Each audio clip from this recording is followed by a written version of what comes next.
we've got our single player stuff with adventure, we've got our multiplayer modes, we've got our online. The Behemoth is kind of a special mode because it's for the hardest of the hardcore Runbow fanatics. So the Behemoth is a series of really difficult levels that are strung together by checkpoints. It is designed to be beaten in one go with no saving and coming back to it. The Behemoth in the world of Runbow is this gigantic beast that eats everything it sees, and it's actually eating the land and, you know, devouring the earth around it. So in the story, you actually, you know, Hugh and Val are running along, you know, doing a race, they're about to grab the trophy, and the Behemoth devours the trophy and throws them back too. So, you know, you're thrown into the belly of this giant monster, and you've got to fight your way through, grab that trophy, get out. I really wanted to challenge players with our interesting mechanic and just see how many different things I could do with it. Turns out that you can do a lot of interesting things with a really simple mechanic, and I'm really glad that we got to explore it to its potential. It really challenges people to master our game as a platformer. Those people that are looking for a challenge, looking for something to really test their platforming skills, or people that are just looking to see how we use our color mechanic to its kind of fullest extent. I think those kind of 3 points are what will drive people there. The Behemoth varies in length depending on how good you are. That's as flat as I can put that. The highest I've seen is close to 3 hours, and the shortest is my current time, which is 18 minutes. On the one hand, we were inspired by old school games, right? You know, classic, tough as nails, arcade and old Nintendo games.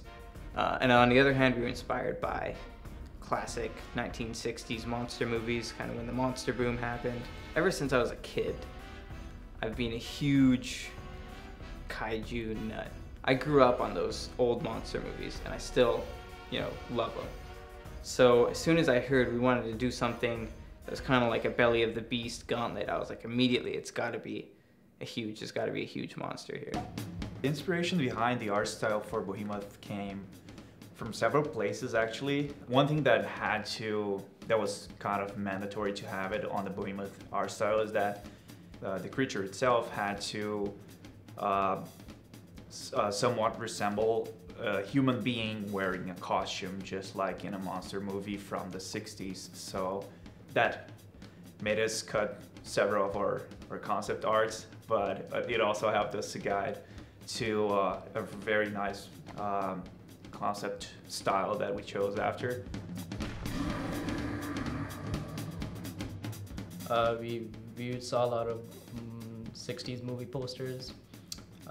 We were looking at like just big creatures in general, something like mountain-sized creatures. Something that was very intimidating, but at the same time still comical, which kind of fits to our game style.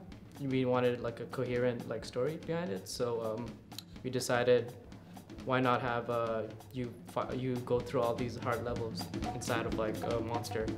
What would happen if you saw the inside of a creature's gullet? Like, what would you be seeing? In this case, the Behemoth, you'd be seeing land masses, and you'd be seeing, you know, houses and other things that you'd see outside in environments inside the belly of this giant beast. So I guess that's where all the art kind of was inspired by. If you're inside the beast, what colors would be? So we tried to go for like flashy and blood colors and things like that. I was just trying to create things that like would fit inside a monster, like rib cages, bones, stuff you would eat. Instead of water, for example, you have like an acid fluid. So everything creates tension, and you can see that it's a harmful environment. For the music, I knew I wanted to contact Dan, and I wanted to send him some references from the composers that worked on those old monster movies. So people like Akira Ifukube, Masaru Sato. The inspiration behind the Behemoth music essentially was to try and create a big sense of depth, make the sound very cavernous. We're in the belly of the beast, so we wanted something that was big, but not over the top.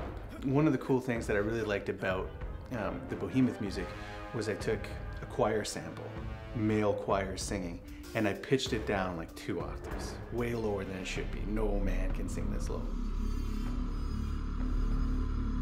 And it gave us this really guttural, almost like a monster moan. It kind of felt like bad indigestion or something like that. And I made sure that that kind of just poked out in between all of the phrases in the music so that you always had this sort of ominous underpinning.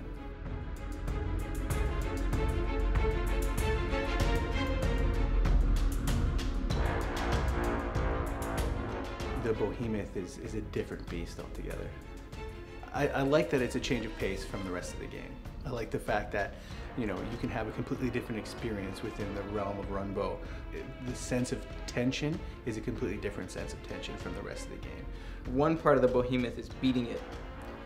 The other part of the Behemoth is beating it faster than your friends. So there's actually, you do get a special gift if you manage to beat the Behemoth within a certain time or within a certain number of deaths.